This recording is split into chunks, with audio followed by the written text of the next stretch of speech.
사도 신경으로 신앙 고백하겠습니다. 나는 전능하신 아버지 하나님 천지의 창조주를 믿습니다. 나는 그의 유일하신 아들 우리 주 예수 그리스도를 믿습니다.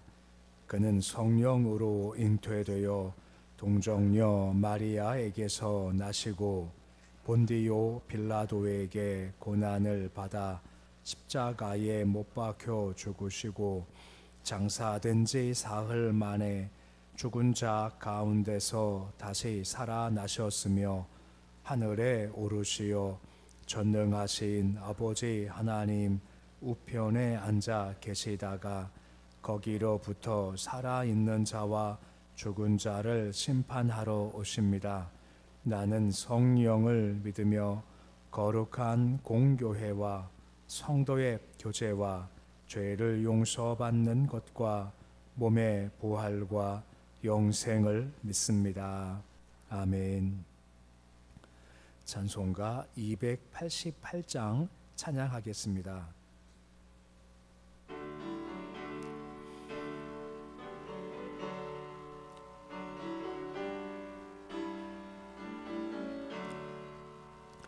예수를 나의 구주 삼고 성령과 피로써 거듭나니 이 세상에서 내 영혼이 하늘의 영광 누리도다.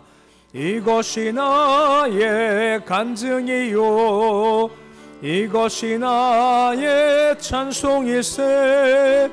나 사는 동안 끊임없이 구주를 찬송하리로다. 온전히 주께 맡긴 내 영 사랑의 음성을 듣는 중에 천사들 왕래하는 것과 하늘의 영광 보리로다.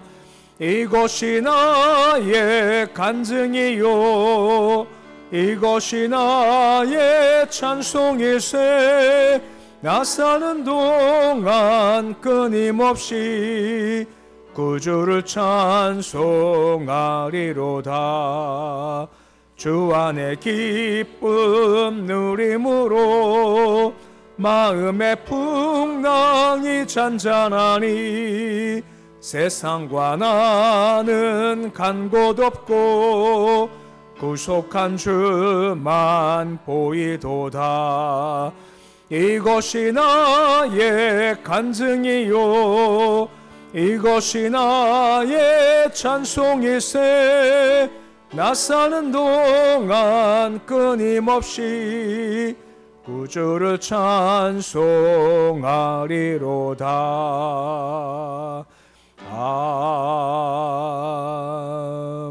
아멘. 430장 찬양하겠습니다.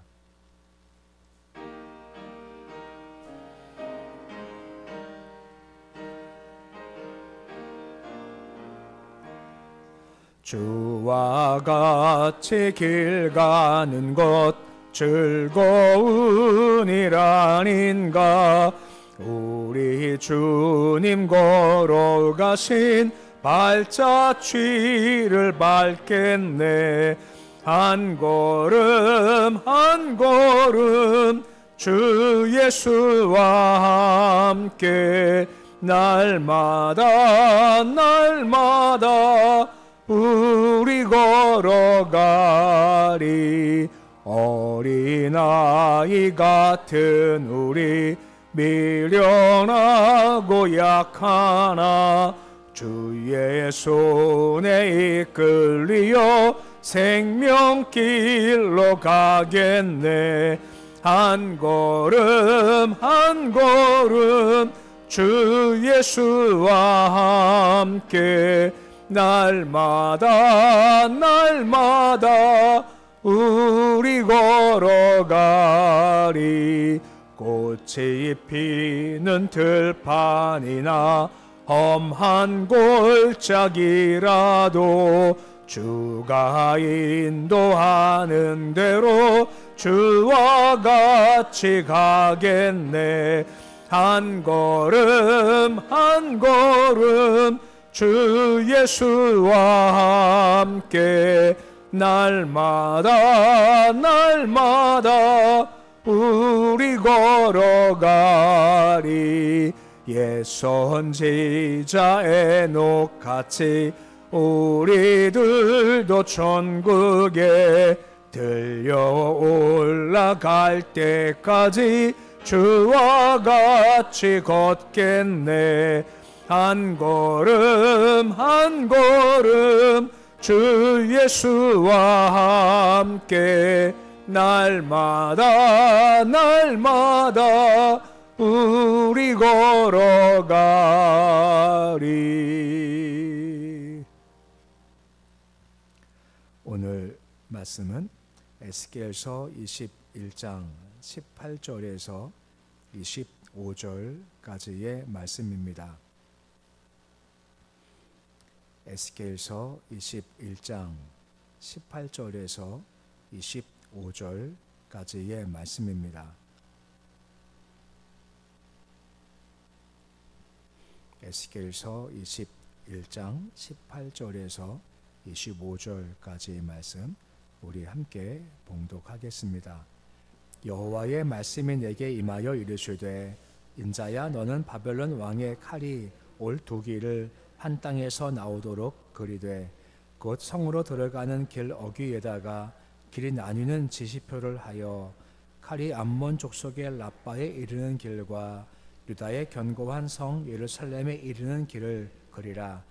바벨론 왕이 갈래길 곧 두 길 어귀에 서서 점을 주되 화살들을 흔들어 우상에게 묻고 희생 제물의 간을 살펴서 오른손에 예루살렘으로 갈 점괘를 얻었으므로 공성퇴를 설치하여 입을 벌리며 죽이며 소리를 높여 외치며 성문을 향하여 공성퇴를 설치하고 토성을 쌓고 사다리를 세우게 되었나니 전에 그들에게 맹약한 자들은 그것을 거짓 점괘를 여길 것이나 바벨론 왕은 그 죄악을 기억하고 그 무리를 잡으리라. 그러므로 주 여호와께서 이같이 말씀하셨느니라. 너희 악이 기억을 되살리며 너희 헛물이 드러나며 너희 모든 행위가 나타났도다. 너희가 기억한 바 되었은즉 그 손에 잡히리라. 너 극악하여 중상을 당할 이스라엘 왕아, 내 날이 이르렀나니 곧 죄악의 마지막 때이니라. 아멘. 계속해서 바벨론을 향한 들을 통한 이스라엘 백성에 대한 심판을 말씀하시는데, 어제 우리가 본 내용이지만 이미 칼이 날카롭게 다 준비가 되어서 이제 뽑으면 되는 거지만 또 기다리시고 이제 기다리시는 거죠. 그 이유가 뭐라 했습니까? 이렇게 참으시면서 결국 우리가 회개하고 돌아오기를 원하시는 것, 결국 우리의 유익을 위해서 참으시는 거다라고 말씀을 드렸습니다. 좀 넓게 보면 우리가 볼 땐 이게 너무나 더딘 것이 아니냐 하지만 더딘 것이 아니라 가장 좋은 때 허락하시기 위한 하나님께서 그때를 기다리시는 거다 하고 말씀을 보았죠. 그러기에 더딘 것이 아니라 좋은 것 때가 오겠구나 하는 그런 인내와 믿음이 필요하다 하는 것도 보았습니다. 또 본 것이 뭐냐면 주께서 참으실 때 회개하라 하고 기회 주신 거지만 회개하지 않지 않습니까? 주님 의지하지 않고 자꾸만 딴 것 의지하죠. 대표적으로 애굽의 도움을 구하지만 결국 애굽은 도움을 주지 못한다라고 하는 겁니다. 그 주가 빠진 자신감은 결국은 아무것도 아니다라고 하는 것이고, 또한 동시에 칼이 있었을 때 반응이 중요하다라고 말씀드렸죠. 곧 한나 입장에서 브린나가 칼 같은 존재지만 잘 반응하는 그것이 도리어 그것이 복이 되었다라고 하는 겁니다. 그러니까 어려움이 온다, 힘든 것이 온다 할 때마다 주의 마음을 잘 살펴보면서 반응을 잘하면 그 어려움도 전화위복, 하나님께서 세우신 더 좋은 길 갈 수 있다 하는 것을 어저께 말씀을 통해서 보았습니다. 오늘 계속해서 심판을 말씀하시는 말씀이 계속해서 이어지고 있는 겁니다. 19절 말씀 보시면 바벨론 왕의 칼이 올 두기를 표시하고 그리라 라고 되어져 있습니다. 곧 바벨론을 말씀을 드렸습니다만 이스라엘에 비해서 동쪽에 있거든요. 나라가 이제 쳐들어올 때 보면 크게 두 갈래 길이 있답니다. 그러니까 수리아 길이 있고 또한 암몬 길 두 길이 있다는 겁니다. 바벨론 왕은 이제 두 길 가운데 어느 길을 갈 것인가를 선택을 해야 했다라고 하는 거죠. 이미 주님께서는 딱 정하시는 겁니다. 곧 암몬과 유다 땅으로 쳐들어온다. 이미 정해 놓으시는 거죠. 이제 이 말씀은 무슨 말씀인가 하면 이것을 얻는 느부갓네살 왕의 과정에 대해서 하나님께서 주권자이심을 보이는 말씀이 이어지고 있는 겁니다. 이미 에스겔한테는 두 길 가운데 이 글을 그려라, 이 길로 올 거다라고 이미 정하셔서 그것을 그리라 라고 말씀을 해주고 있는 겁니다. 20절 말씀 보시면 라빠에 이르는 길, 예루살렘에 이르는 길을 그리라 라고 되어져 있지 않습니까? 당시 바벨론의 반기를 든 나라가 세 나라입니다. 암몬과 두로와 남유다입니다. 그러니까 공격을 해 들어오는 거죠. 서쪽에서부터 오는데 두 길 가운데 어떤 길을 올 거냐, 바로 라빠와 예루살렘, 곧 암몬을 통한 길로 올 거다. 이미 다 정해 놓으셨다라고 한 것입니다. 그건 정해지는 과정에 참 재미있어요. 21절 말씀 보시면 다음과 같이 바벨론 왕이 점을 치는 겁니다. 왕이 두 갈래 길에 섰어요. 어느 길을 갈 건가 설쳤을 때 점을 쳤다라고 나와 있지 않습니까? 점치는 방법이 무엇입니까? 화살들을 흔들거나 희생제물 간을 살펴봐서 점을 치겠다라고 한 겁니다. 아마도 화살들에다가 이름을 적어놓고 어느 길을 갈 것인가 적어놓고 막 흔들어서 뭘 뽑았겠죠. 그러니까 점을 치고 제비를 뽑는 것 같은 방법을 쓰던가, 어느 길이 좋겠습니까? 라고 우상한테 제사 지내고 죽인 짐승 간을 꺼내서 그 색깔을 바라보면서 색깔이 좋으면 이게 좋은 거구나, 색깔 나쁘면 나쁜 거구나 하고 기름을 선택한 것이 그 당시 전형적인 방법이었다라고 하는 겁니다. 그러니까 바벨론 왕은 당시 익숙했던 점치는 방법을 통해서 뭐가 좋을 건가 하고 갈 길을 정한 거죠.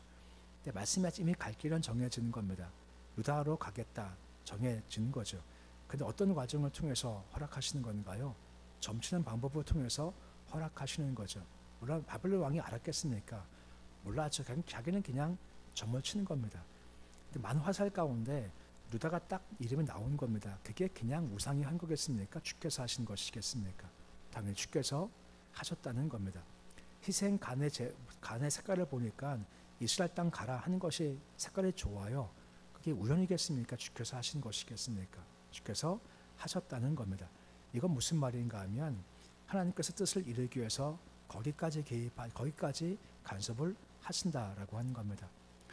바벨론 왕의 주를 믿었겠습니까? 전혀 없죠. 하지만 그렇게 개입하시며 간섭하신다라고 하는 겁니다. 보이지 않지만 우리 성경을 정할 때 정경이라고 하지 않습니까? 신구약 성경을 정할 때 가장 논란된 성경책 가운데 한 가지가 바로 에스더서입니다.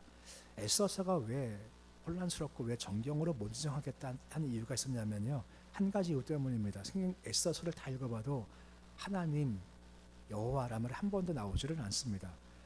성경에도 어떻게 하나님이라 한 번도 안 나오냐, 이건 잘못된 거다라고 해서 많은 사람들이 거부했다고 하죠. 하지만 이름은 나오지 않지만, 보이지 않지만 배후에서 주께서 다 역사하시고 섭리를 하신다라고 하는 겁니다. 그래서 에스더서가 들어갔다는 거죠. 마찬가지입니다. 바벨론 왕이 점을 칠 때 주께서 이렇게 했다는 말씀은 나오지 않지만 우리는 아는 겁니다. 주께서 거기에 개입하셨겠구나, 거기에 간섭하셔서 그 점괘를 얻게 하셨겠구나라고 인식할 수 있다는 겁니다. 주님은 거기까지 뜻을 이루기 위해서 역사하신다라고 하는 겁니다. 22절 말씀 보시면 결과가 무엇입니까?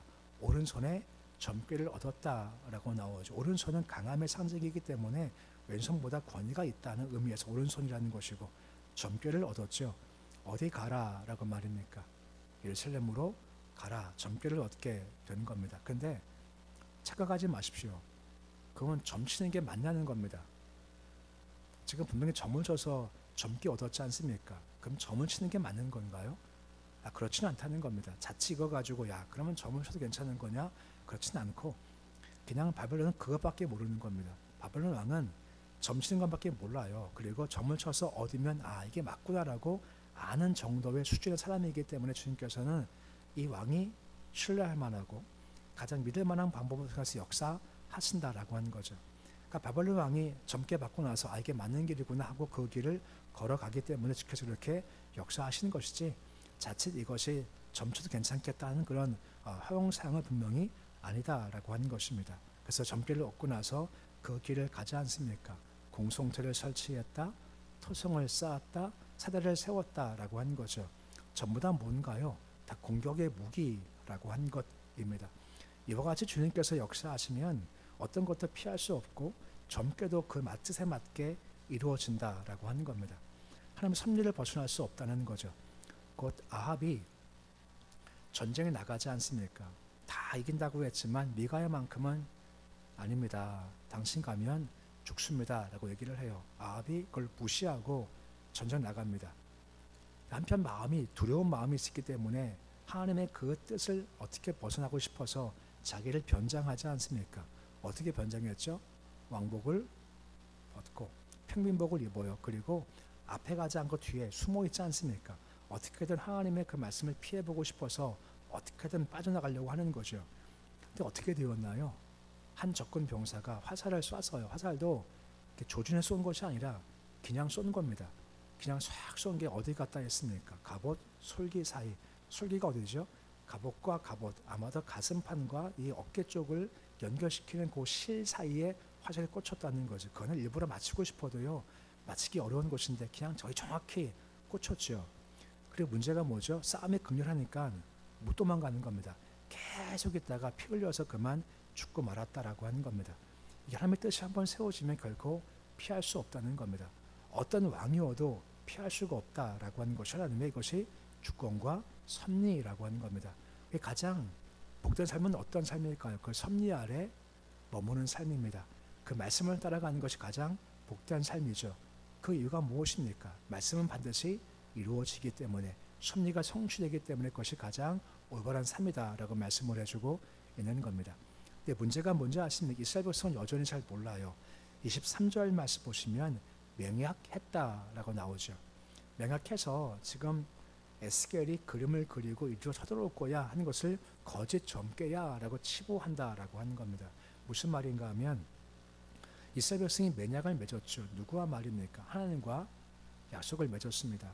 시내산에서부터 맺은 약속이 있지 않습니까? 그걸 알고 있는 거예요.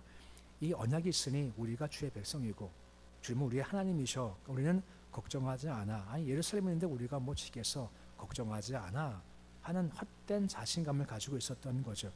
근데 문제가 뭐죠? 그것을 깼지 않습니까? 누가 깨는 건가요? 주가 깬 건가요? 이스라엘 백성이 깬 건가요? 이스라엘 백성이 다 깨버렸지 않습니까? 그러니까 보호도 없다라고 하는 겁니다. 그렇기 때문에 거짓 점괘고 안 쳐들어와 하는 헛된 자신감을 가지게 되는 거죠. 비슷한 예가 참 많습니다. 엘리 때 보십시오.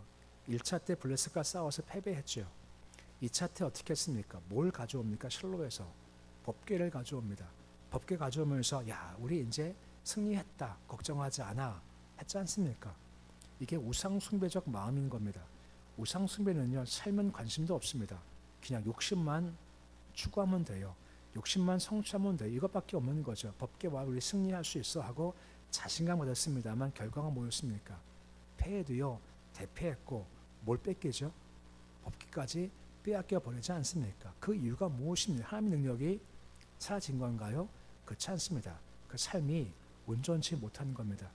삶이 온전치 못하면 관계가 깨지죠. 주님과의 관계가. 그러면 좋은 게 흘러올 수가 없다는 겁니다. 삶이 무너지니 영향력과 능력이 사라지게 되었고 대패하게 되는 것고 오늘 말씀도 역시 마찬가지라고 하는 맹약해봐야 삶이 없으면 헛되다라고 하는 겁니다. 이스라엘 말씀 보시면 주께서 뭐라 말씀하십니까? 너희 악이 있지 않냐? 너희 허물이 있지 않냐? 너희의 죄가 있지 않냐? 하고 그 악과 허물과 죄 같은 말이지만 반복하는 것은 그만큼 죄가 심하고 그만큼 악하다. 이런 죄를 저질렀으니 이 은혜가 임하겠냐? 라고 말씀하시는 겁니다. 25절 말씀 보시면 너를 향해서 극악하다라고까지 말씀하시지 않습니까? 죄악이 끝까지 갔다라고 하는 것이고 결국은 무엇입니까? 마지막 때가 이제 곧 다가올 거다라고 말씀을 해주고 있습니다. 하나님은 온 열방을 다 주관하시고 통치하시는 분이십니다.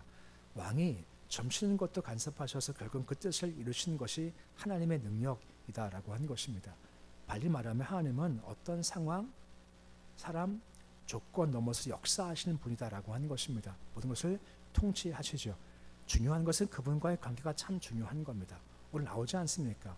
죄가 있지 않냐, 허물이 있지 않냐, 악이 있지 않냐, 그 관계가 다 깨져요. 신앙은 관계입니다. 왠지 아시죠? 주님과의 관계가 좋아야 좋은 게 흘러와요. 근데 아무리 빌어도요, 관계가 깨지면 좋은 게 흘러올 수가 없다라고 한 것이죠. 관계가 좋아야 승리가 오고 능력이 오는 겁니다. 엘리사 보십시오. 아람 군대가 둘러 진쳤지 않습니까? 다 포위돼서 다 죽겠다 싶었을 때 엘리사만큼은 걱정하지 않죠. 그 눈을 들어보니 무엇이 둘러 있다고 했습니까? 불말과 불명구가 둘러 있다라고 하지 않습니까? 보이지 않지만 역사하시죠. 엘리사와의 관계가 좋기 때문에. 그 당시 많은 사람이 죄악 가운데 있었습니다만 엘리사만큼은 주님과 관계가 참 좋았죠. 그러니 그 상황과 조건 관계없이 주의 역사하심이 분명히 있다라고 하는 겁니다. 관계가 너무너무 중요하죠. 그 관계가 어떻게 회복될 수 있을까요? 계속 에스겔이 강조한 것은 두 가지입니다. 신해산 언약 때 두 가지 둔 것이 뭐라 했습니까? 율법을 주셨고 또 한 가지가요. 성막을 주셨죠. 지금씩 따지면 말씀을 주셨고 예배를 주신 겁니다. 이 두 가지가 우리가 주님과 관계를 좋게 하는 가장 좋은 방법인 거죠. 이게 충실하면 관계가 좋아져서 우리가 보이지 않지만 불말과 불병의 역사, 죄 간섭과 개식과 개입과 도우심의 역사를 경험할 수 있게 되어진다라고 하는 겁니다. 관계가 그만큼 참 중요하다는 거죠. 그래서 말씀을 기억하시면서 우리가 아무리 바라고 아무리 소원해도 관계가 깨지면 좋은 게 흘러올 수 없습니다. 대신 말씀 잘 붙잡으시고 예배를 잘 붙잡으셔서 주님 관계가 온전케 되어서 어떤 상황, 조건 넘어서 역사하시 개입하시는 손길을 경험하는 모습이 되실 수 있으시기를 우리 주 이름으로 축원해 드립니다. 기도하겠습니다. 아버지 하나님, 이스라엘 백성들이 헛된 마음을 가지고 있습니다. 주가 도우시지, 하지만 관계가 다 깨져버린 상태에 있습니다. 우리 신앙사는 주님과의 관계입니다. 관계를 위해 주님께서 주신 것이 말씀과 예배 두 가지입니다. 이스라엘 백성들 오랜 세월 동안 말씀을 멸시했고 예배를 무시했더니 삶의 결과가 엉망이 되었고 내 심판 마지막 때가 다가왔다라고 말씀하십니다. 우리 삶도 마찬가지입니다. 삶도 주와의 관계에서 말씀과 예배 중 관계가 좋으면 삶 가운데 역사함이 있고 개입과 간섭하심이 있지만 삶 가운데 말씀을 멸시하고 예배를 무시할 때 삶이 어려울 수밖에 없습니다. 그러기에 우리가 가장 기본적이지만 말씀 잘 붙잡고 순종하게 하시고 예배에 힘을 다하는 참된 예배자가 되어서 주님과 관계가 온전히 회복되게 해 주시옵시고, 그러기에 때로 상황이 안 좋고 칼이 있고 어려움이 많고 힘든 조건이지만 이걸 다 넘어서서 역사하시는 하나님의 주권을 경험토록 주여 도와주시옵소서. 하나님은 열방을 다스리는 분입니다. 오늘 말씀과 같이 이방 왕이 한계가 그거니 점을 통해 점을 칠 때도 개입하셔서 점괘가 주의 뜻 가운데 이룰 수 있게 행하시는 분이십니다. 하나님은 상황을 바꾸시는 분이시고 사람 마음을 바꾸시는 분이시고 조건을 넘어서 역사하시는 분이십니다.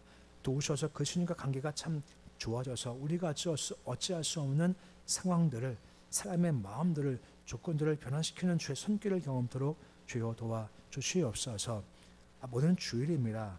하루하루가 복된 날이지만 특별히 내가 복을 주겠다 하신 이 날, 우리가 힘을 다해서 새벽부터 주를 만나기 위한 준비를 합니다. 아버지, 오늘 우리가 영광된 주의 모습을 경험하기를 소망합니다. 월화수목금토 주신 일을 열심히 감당하지만 주일날만큼은 오직 하나님 한 분만 바라보게 하시고 세상과 어떤 것이 아니라 나를 위한 것도 아니라 오직 주님 바라보고 주를 위해서 내 시간과 힘과 노력을 다 주께 바치도록 하시옵시고, 주께 드릴 때 주시는 은혜로 무장해서 오늘도 힘 얻고 능력 받아서 한 주간 동안 힘있게 잘 걸어갈 수 있도록 도와주시옵소서. 우리 자손들이 있습니다. 우리 아이들 주님께서 견고하게 잘 붙잡아 주시길 소망합니다. 우리 아이들이 살아갈 그 날은 우리보다 더욱더 혼란스럽고 더 퇴폐적이고 더 폐역한 시대이기에 더 신앙적 무장이 필요할 때입니다. 우리 아이들 말씀과 예배로 잘 무장하게 해주시고 주님 관계가 돈독하게 해주셔서 우리 아이들이 할 수 많은 일들을 감당케 해주시고 헤쳐가게 하시고 때로 견디게 해주시고 능력 허락하셔서 그 있는 곳에서 머리가 되어주는 삶 살게 주께서 축복하여 주시옵소서. 오늘 주님 하루가 시작되었습니다. 하루 힘을 다해 주님을 찬송하게 하시고 함께 만나 아름답게 서로 교제하는 복된 날 되게 하셔서 오늘도 허락하시는 복을 누릴 수 있도록 축복하여 주시옵소서. 예수님의 이름으로 기도드립니다. 아멘. 하늘에 계신 우리 아버지, 아버지의 이름을 거룩하게 하시며 아버지의 나라가 오게 하시며 아버지의 뜻이 하늘에서와 같이 땅에서도 이루어지게 하소서. 오늘 우리에게 일용할 양식을 주시고 우리가 우리에게 잘못한 사람을 용서하여 주는 것 같이 우리 죄를 용서하여 주시고 우리 시험에 빠지지 않게 하시고 악에서 구하소서. 나라와 권능과 영광이 영원히 아버지의 것입니다. 아멘.